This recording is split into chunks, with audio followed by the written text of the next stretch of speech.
Jesus, que doce nome, que pode trazer alegria ao mais triste coração. Jesus, só o teu nome é capaz de dar ao homem salvação. Ele disse: eu estou com vocês todos os dias, até a consumação dos séculos. É promessa dele. Ele está presente. Ele está presente, meu irmão, minha irmã. Glorifique mesmo. Tenha mesmo convicção no seu coração. Antes de mais nada, a fé bíblica é a fé que proclama uma presença real. Nossa geração dos jovens da década de 80, 90, cantávamos vários cânticos daquele tempo, mas um deles dizia assim: Ele é realidade, Ele é realidade, Ele não é sonho, Ele é real. Alguns aqui se lembram. Ele é a paz, o amor, a alegria e a vitória. Estou falando de Jesus Cristo, porque Ele prometeu. E todos nós temos um verdadeiro anseio, um anelo no nosso coração pela sua presença, não somente no ajuntamento do povo que é dele, mas em todas as estradas, caminhos e dimensões da jornada. Não sei porquê, enquanto adorávamos e cantávamos nessa noite, o Senhor trouxe ao meu coração um lampejo assim de saudade da minha mãe, serva do Senhor. Obrigado, querido, que já descansa, aguardando o dia da restauração de todas as coisas, e do encontro de céu e terra, para a consumação poderosa de tudo. Mas me lembrava como era bom quando a gente conseguia reunir todos os irmãos na casa dela, perante uma comida que ela sabia preparar tão bem, muito simples, nada de coisas sofisticadas ou de receitas espetaculares, mas aquela comida simples. E a gente comia, brincava, conversava, e o nosso coração era aquecido por aquela presença, por aquela face, a face bonita de cabelos encaracolados da minha querida mamãe, que havia experimentado na sua vida a graça do Senhor. É assim que nós precisamos ter a expectativa desse momento aqui agora de culto ao nosso Deus, de saber que Ele está presente, de saber que Ele olha para mim e olha para você, de saber que Ele sonda o nosso coração, de saber que Ele conhece as nossas dores, mas também nossas alegrias, de saber que Ele está conosco na jornada, na batalha que temos para cuidar dos filhos. Eu vi uma criancinha ali atrás, o David Lucas está aqui no colo do Helder, no desafio de seguir na caminhada da vida, nas demandas todas que pesam sobre nós, nos desafios que recomeçam amanhã, no dia de trabalho, Mas esse é o momento em que Ele nos chama ao descanso, ao banquete que Ele põe diante de nós. E o poeta bíblico, cheio do Espírito, da graça de Deus, disse: levou-me à sala do banquete, e a sua bandeira sobre mim é o amor de Jesus. Oh, como Ele nos ama, oh, como Ele nos recebe e nos chama a participar alegremente dessa preciosa comunhão. Você que está em casa e recebe também essa palavra, tenha absoluta certeza que se você pediu, o Senhor está aí do seu lado. Desfrute dessa presença. Mas aqui nós não cultuamos a Deus sozinhos nessa dimensão do culto público. Nós o fazemos na companhia uns dos outros. E nós vamos juntos a Deus em gratidão, em louvor, em adoração, porque Ele é digno e Ele compartilha conosco a sua palavra, que é preciosa, que traz a edificação, o ensino, o impacto da graça dEle ao nosso coração. Carta aos Gálatas, no Novo Testamento, capítulo 5. Gálatas, você vai folheando os evangelhos, depois Atos, Romanos, Coríntios. Gálatas, capítulo 5, é um dos textos que vamos ler para nele meditar nessa noite. Gálatas capítulo 5, o versículo 22 e 23. Mas, o fruto do Espírito o fruto do Espírito é, vamos juntos?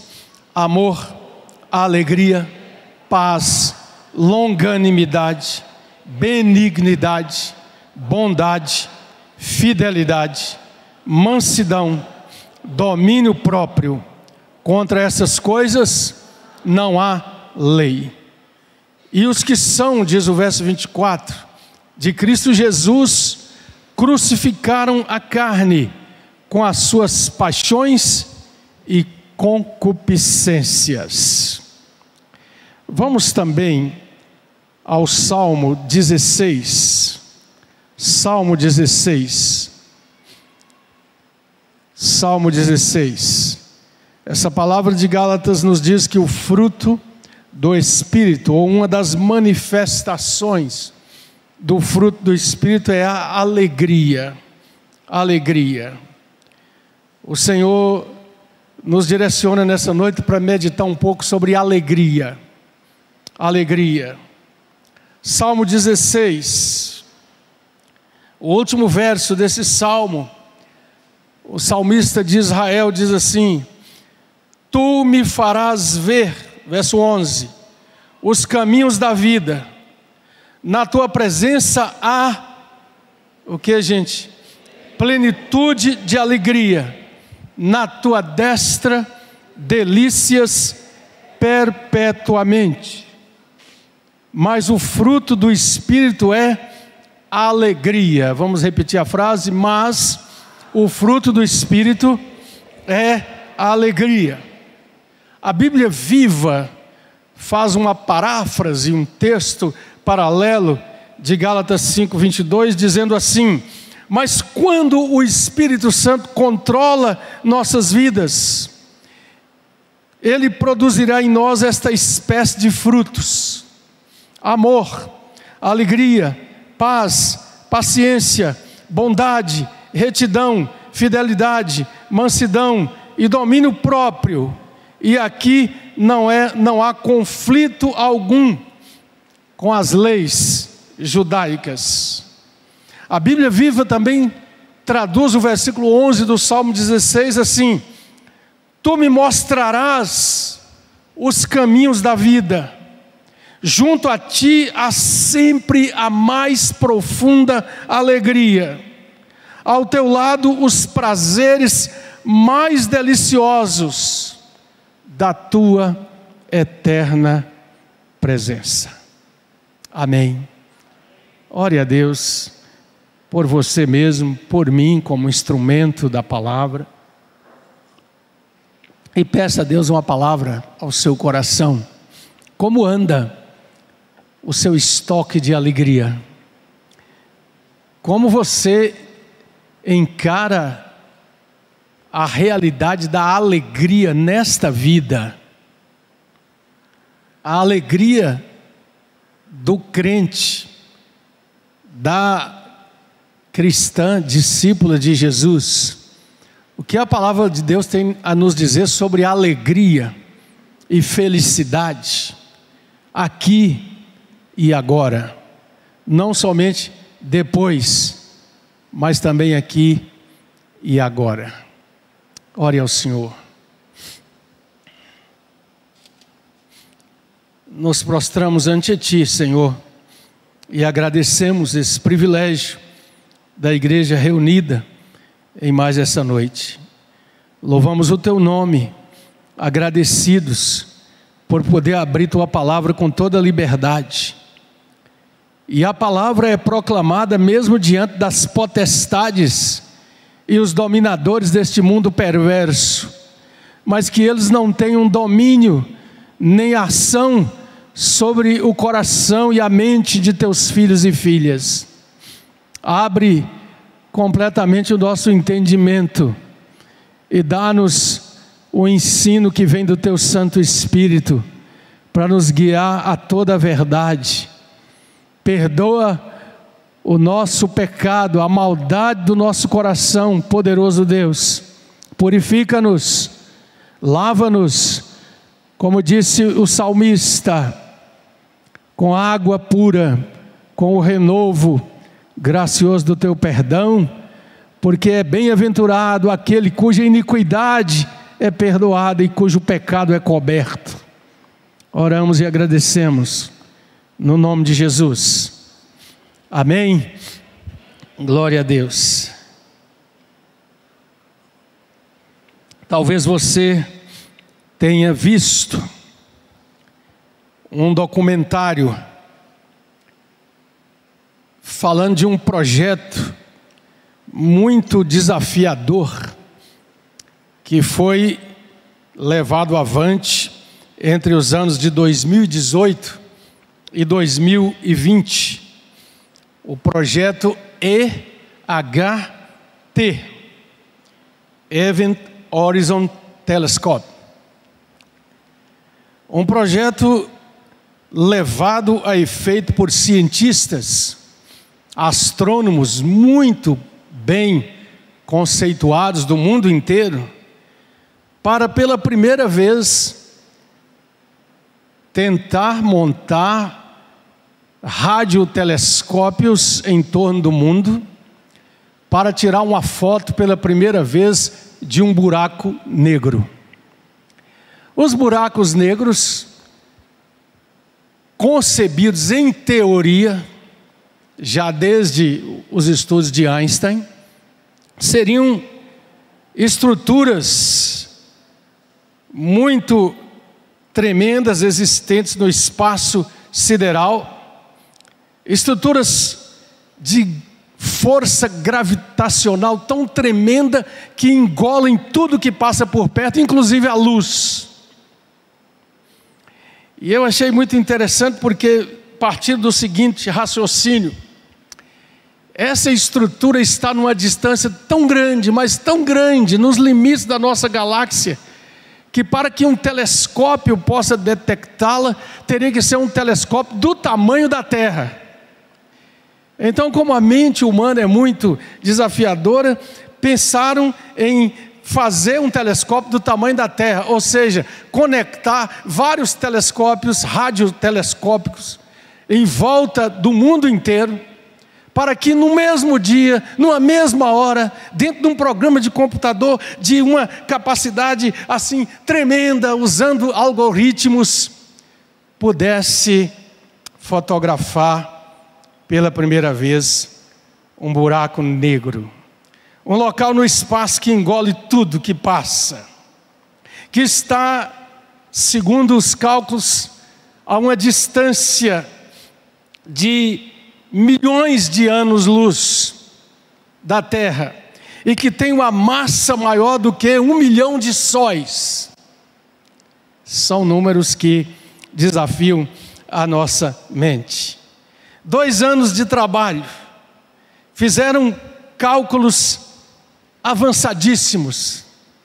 Uma equipe trabalhou ao lado de uma das mentes científicas mais brilhantes do século passado, do início do nosso século, de um inglês chamado Stephen Hawking, preso numa cadeira de roda com uma doença que tirou sua fala, mas inventaram um aparelho para colher a voz dentro da garganta e jogar no microfone, e ele trabalhando com esses cálculos. Chamou a atenção que no meio dessa equipe tinha uma mulher, uma jovem de 29 anos, uma pesquisadora apaixonada por esse assunto, e depois de 2 anos de trabalho, conectando todos esses radiotelescópios em volta do mundo, eles conseguiram obter uma imagem que saiu e foi divulgada pelos jornais e noticiários do mundo inteiro.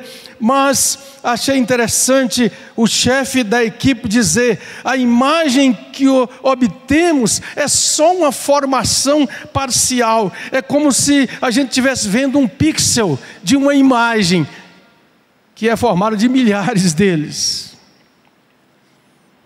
E havia no rosto dessas pessoas, eu prestei bem atenção no documentário, um misto de uma alegria por achar, pelo menos achar, pelos cálculos que conseguiram, mas de muitas dúvidas a serem ainda esclarecidas. Havia um quê de frustração por lidar com coisas tão grandes, tão tremendas, tão além da nossa compreensão, segundo os próprios pesquisadores. Inclusive, o Dr. Hawking morreu no decurso dessa experiência, antes de vê-la completada. Irmãos e irmãs, por quê? A pergunta que nós precisamos fazer perante essas coisas todas é: por que o ser humano deseja tanto, almeja tanto, e aos limites ainda não conhecidos, buscar o entendimento e a compreensão de coisas que desafiam o seu coração? É uma busca do homem em todo o tempo na face da terra. Já no tempo de Cristo, já nos registros da palavra de Deus, o próprio apóstolo Paulo, passando por Atenas, ele vê todo esse mover de uma filosofia que indagava, que buscava, que queria respostas.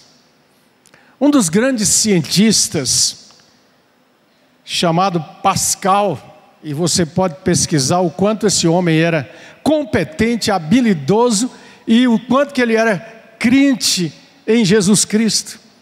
As coisas que ele deixou escrito sobre a sua comunhão com Deus. Mas Pascal disse assim certa vez: todos os homens buscam a felicidade, sem exceção. Todos almejam esse alvo, não importam quão diferentes sejam os meios de obtê-la, e não farão o menor movimento sem ter isso em mente.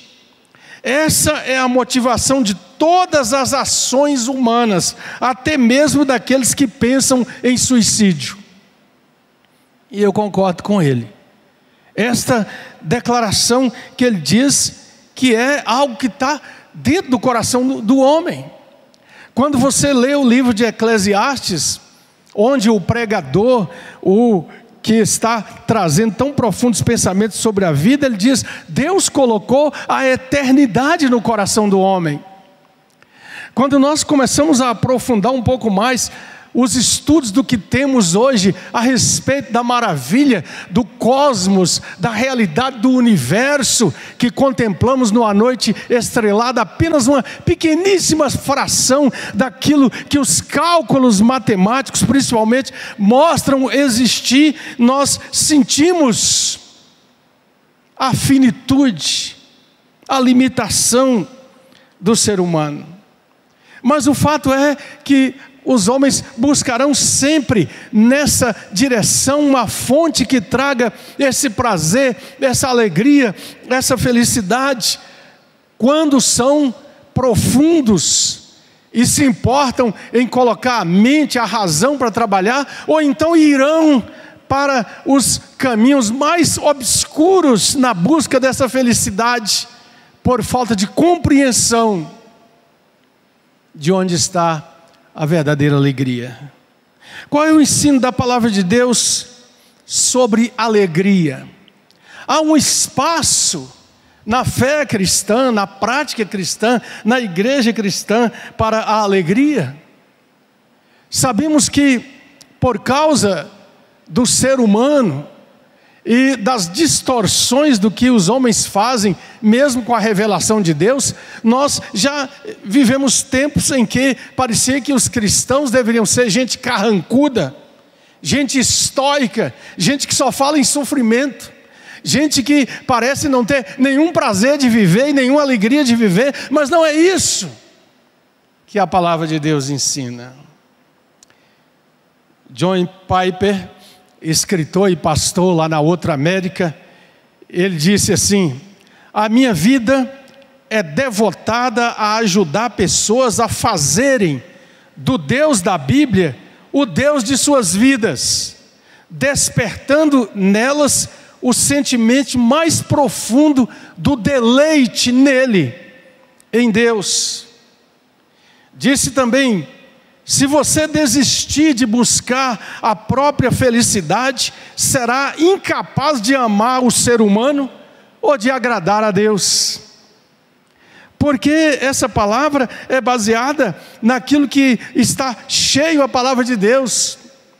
E uma tarefa, uma das maneiras, eu já disse aqui, que tem várias leituras da Bíblia que você pode fazer e deve fazer.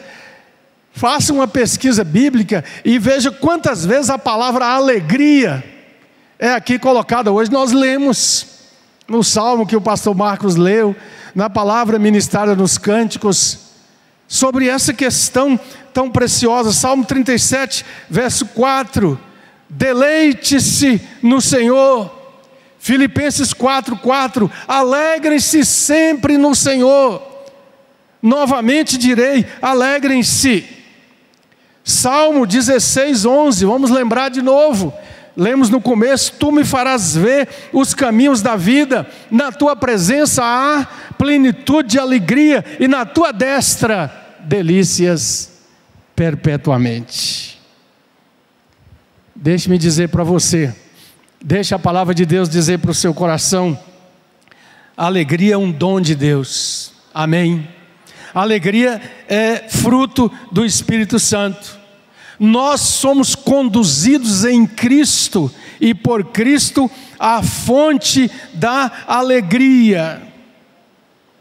Quanto mais próximos nós estivermos das preciosas verdades da palavra de Deus, quanto estivermos mais cientes das virtudes divinas, nós teremos maior prazer e contentamento em fazer aquilo que é bom e nos alegrar em Deus. A palavra nos ensina a dimensão da alegria que deve estar presente em todas as nossas ações, nossos atos como crentes em obediência a Deus e a sua palavra. Por exemplo, 2 Coríntios capítulo 9, versículo 7, um texto bem conhecido que diz assim: Deus ama a quem dá com alegria. Vamos repetir? Porque Deus ama a quem dá com alegria. Ou seja, o que nós vemos aqui é que a vontade de Deus é que tenhamos prazer em fazer o bem, É por isso que a palavra de Deus exorta também, e não nos cansemos de fazer o bem, porque se não desanimarmos, a seu tempo nós ceifaremos, nós colheremos. Nós precisamos fazer com a certeza de que a obediência, ela aumenta a nossa fonte de alegria. Deus ama quem dá com alegria. Às vezes nós usamos esse texto e achamos que ele é uma maneira de convencer a pessoa para tirar esse escorpião do bolso, né? Para ser capaz de dar, mas não é essa a motivação. A motivação é saber que quando nós damos ou deixamos de dar, quando nós fazemos por obediência à sua palavra, quando nós estamos cheios da certeza de que estamos dentro da sua vontade, a alegria é uma recompensa sim, de pertencermos a Ele, de estarmos com Ele. Quando eu estou com a minha netinha Luna, que vai fazer agora seus 9 anos no carro, eu fico assim constrangido se eu não tiver um dinheirinho trocado ali no console ali do carro, porque todas as vezes que paramos no sinal e alguém nos aborda, ela, não vovô, tem que dar, e ela fica procurando alguma coisa. Eu já falei, vovô, tem que trazer.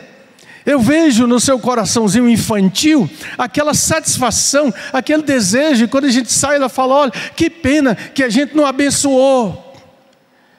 As crianças ainda não contaminadas pelos raciocínios maldosos do coração adulto, do nosso coração humano pecador, ela sente que dar e repartir e abençoar quem precisa, quem pede, independente se merece ou não, se vai usar mal ou não, é uma atitude libertadora e de alegria do coração. Você já observou? Nós ouvimos muitas mensagens ao longo da nossa vida sobre Abraão. E é muito forte o texto de Abraão, em obediência à vontade de Deus, caminhando com Isaque, seu filho, na direção do monte em que Deus ia mostrar, do Monte Moriá. E é maravilhosa a história, levando o cutelo, levando a lenha.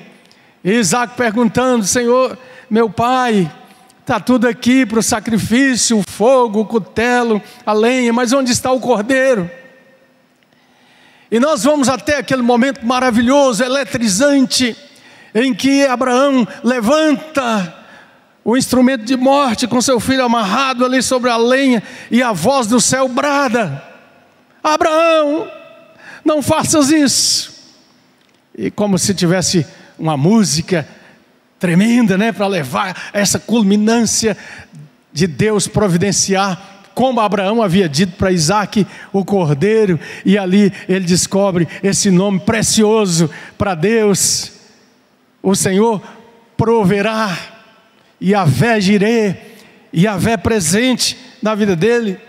Mas às vezes nós paramos aí no texto e não imaginamos na nossa mente a volta para casa. A volta para casa. Abraão, Isaque, os empregados que sempre iam ali a uma certa distância, e a alegria jubilosa no coração. A alegria pelo Deus que intervém, pelo Deus que é fiel na sua vida, na sua caminhada. Então, amados, quando buscamos a alegria em outras fontes, nós de fato vamos nos frustrar como a maioria do mundo incrédulo, distante, rebelde contra Deus se frustra, porque todas as alegrias, por assim dizer, da nossa existência, da limitada vida humana, nós sabemos que são fugazes, passageiras, efêmeras, se vão quando parece que está no melhor ponto, no melhor momento. Mas nós precisamos, no culto verdadeiro a Deus, ter duas atitudes. Diga, duas atitudes. No culto verdadeiro ao Deus vivo. A primeira é Deleite-se em Deus, diz o Piper, escrevendo sobre esse assunto. E a segunda é: arrependa-se pela falta disto. Deleite-se em Deus, alegre-se em Deus, e se isso não aconteceu, arrependa-te. Cai de joelhos diante do Senhor, põe a boca no pó e arrepende por você não ter se alegrado a Deus. Nós não podemos agradar a Deus se nós não nos aproximamos dEle como aquele que de fato recompensa nossa alma com a sua alegria.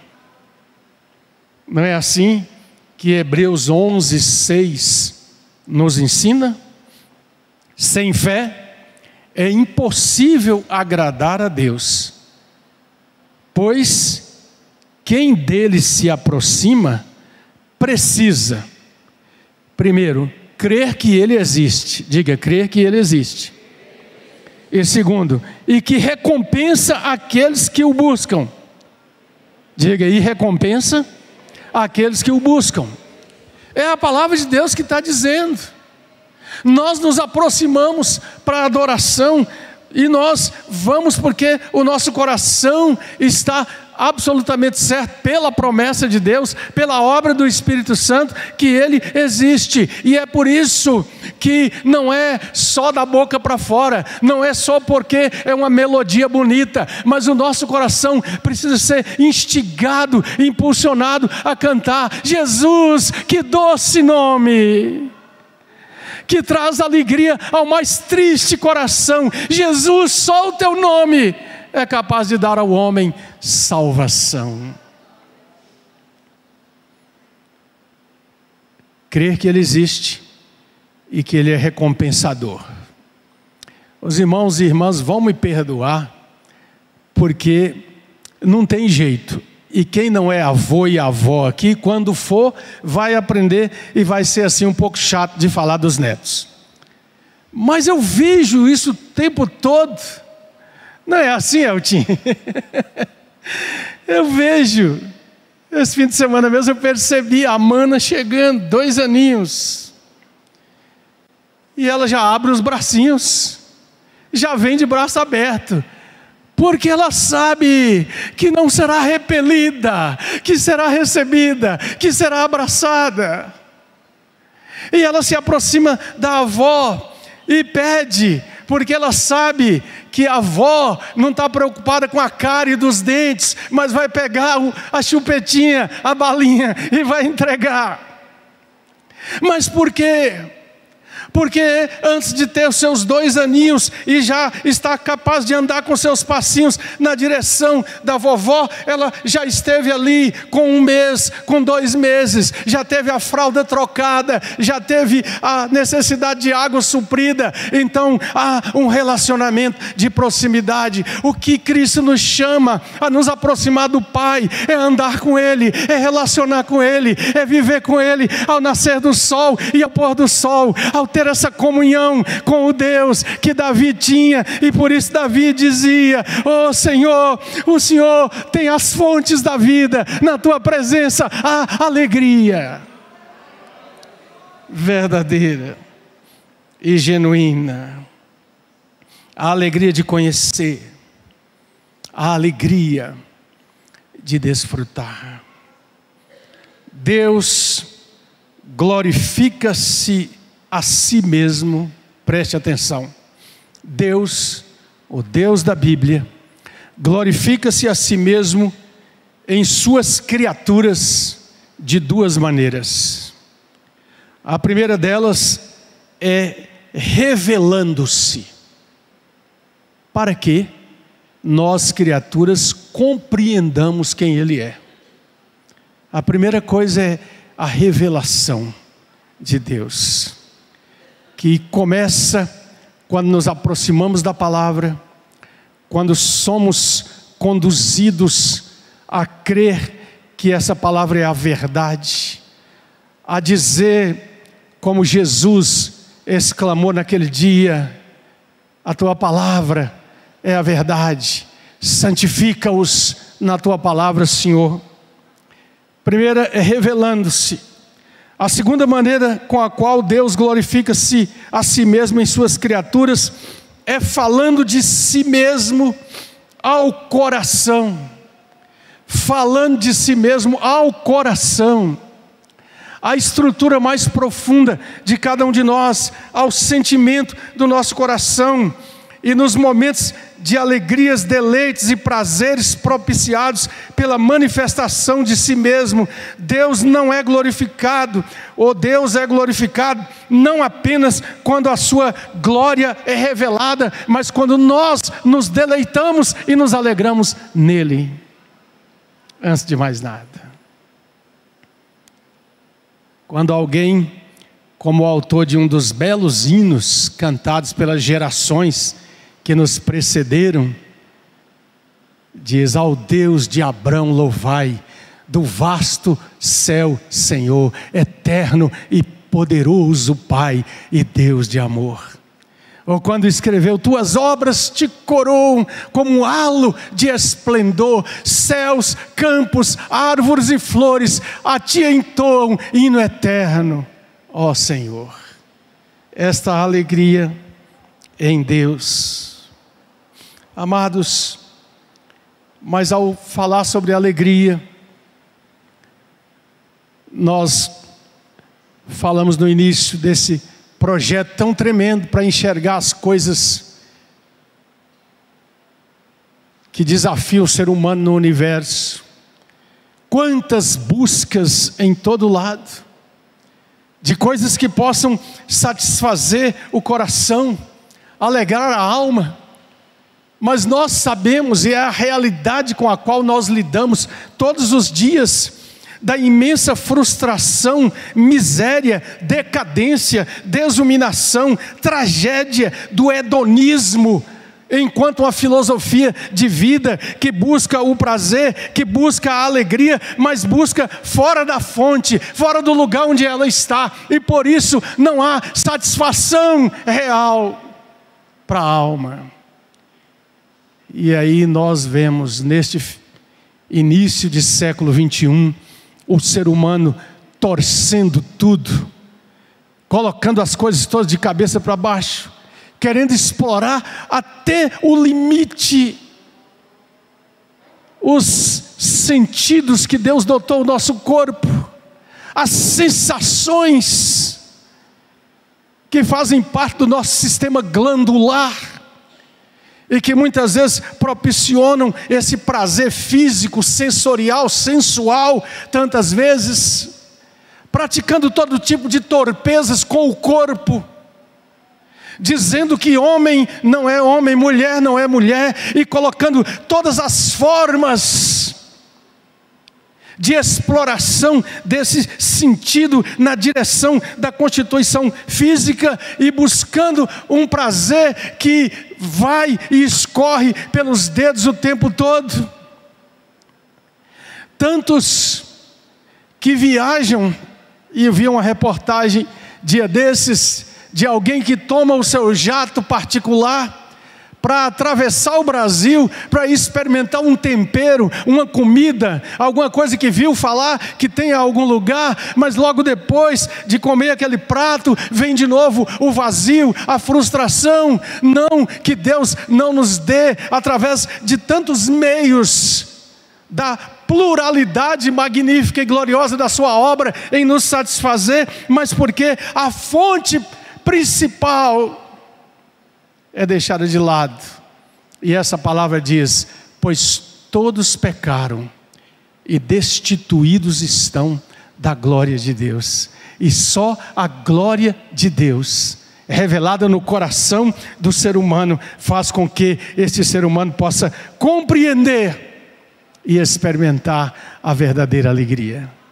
Por isso, o salmista de novo declara: tu me mostrarás os caminhos da vida.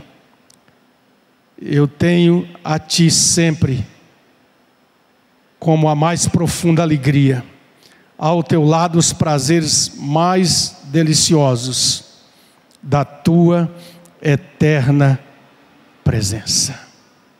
O Salmo 73 é um salmo muito interessante para a gente meditar nele. O Dr. Martin Lloyd Jones escreveu um livro inteiro de sermões que ele pregou nesse salmo, quando o salmista lamenta, se rebela diante de Deus porque os ímpios prosperam. Aliás, o título do livro é Porque Prosperam os Ímpios. Ele vai falando, parecendo que para eles nada dá errado, estão aumentando riquezas, prazeres, não olham para Deus, desprezam a Deus, não estão nem aí para a realidade de Deus, até que o salmista diz assim: quase que meus pés se resvalaram, quase que eu cometo o pecado contra ti, mas então eu entrei no teu santuário e eu vi o fim deles. Leia depois no Salmo 73.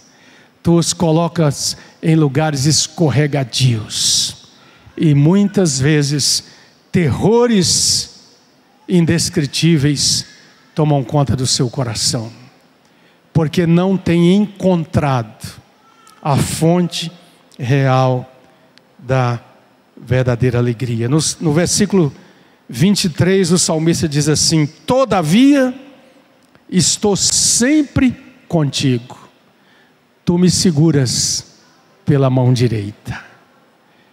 Nós podemos dizer isso: todavia estou sempre contigo, tu me seguras pela minha mão direita, pela tua mão direita.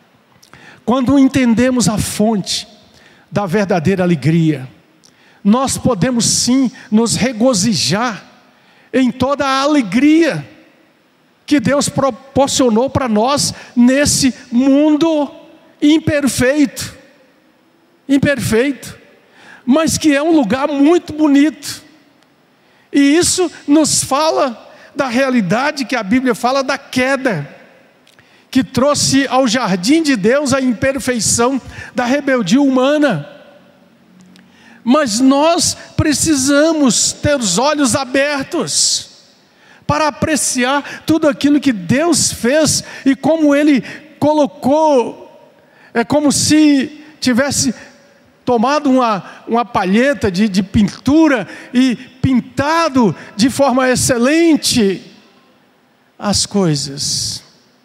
Andar por um jardim, contemplar a especificidade de cada flor, de cada tonalidade, verificar a graça abundante das coisas.